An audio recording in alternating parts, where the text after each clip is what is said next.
Hey, book lovers, Tabitha Roach here with Usborne Books and More. So, I want to talk about the magic that happens when there is a perfect storm of reading interest, reading skills, and reading confidence with children. The magic that happens truly creates a reader, and that is a gift that we want to give all the children in our life. And reading confidence definitely is going to come from reading skills. Reading skills comes from practice, practice, practice, and also some intentional work with some specific books to help children to develop those skills. And the final component, reading interest, is what I want to talk more about today. Now, all of this information is in this exceptional book, the Read Aloud Handbook by Jim Trelease. I highly recommend it. It is very insightful and empowering about raising readers. So, keeping that reading interest alive really is a responsibility of ours as long as we have children in our home. And so, we want to be mindful of it always. And so, I want to share 3 ways that we can keep that interest alive with our children, whether they are really little or teenagers or anything in between. The first way is to advertise reading. Our children are constantly being advertised to. So let's advertise reading in our homes, and we can easily do that. Simply pulling books down off the shelves and placing them in baskets around the house, making books extremely accessible for children and also kind of in their face. Whether you're placing baskets in the bathroom, at the breakfast table, beside their bed, beside the TV, in a vehicle, absolutely, just by doing that, you will see your children reading more. It is absolutely amazing and super easy to do.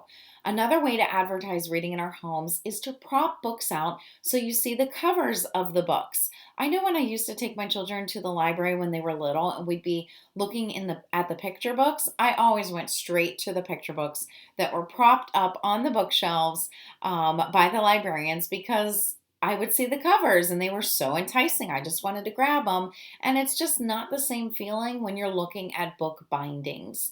So prop them out whenever you can and change that up. The book also actually talks about rain gutter bookshelves, which is another popular way to really display books with the covers showing. So the second tip for keeping interest alive is just inundating children with books and helping them to build their home library. I definitely view every book that I give to my children as a worthy investment to them because that book is going to expand their knowledge and their thinking and their creativity.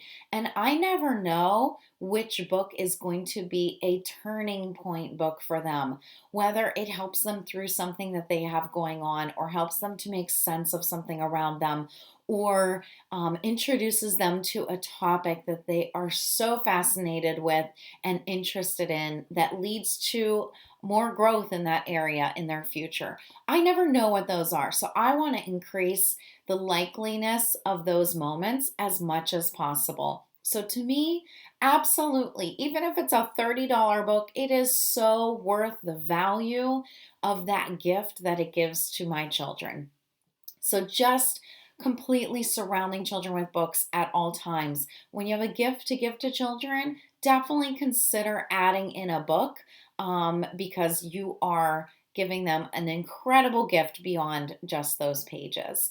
But also with books, once they are reading, it is all about finding out what they are interested in and tapping into that and giving them any and all books related to those topics or those genres that they're interested in. Like they might love reptiles or animals. They might really be interested in anything related to war or fighting.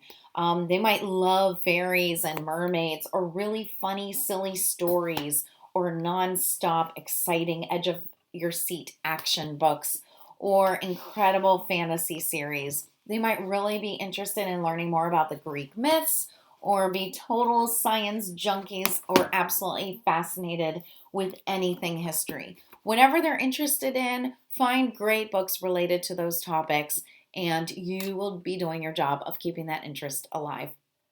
Finally, the third tip is to simply model reading. Yep, I am giving you permission to read, read, read in front of your children. I had never thought about this before until I read the Read Aloud Handbook.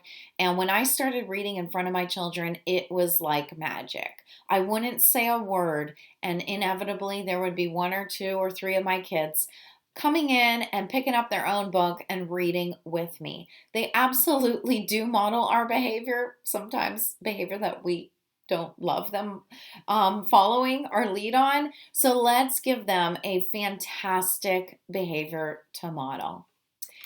Happy reading.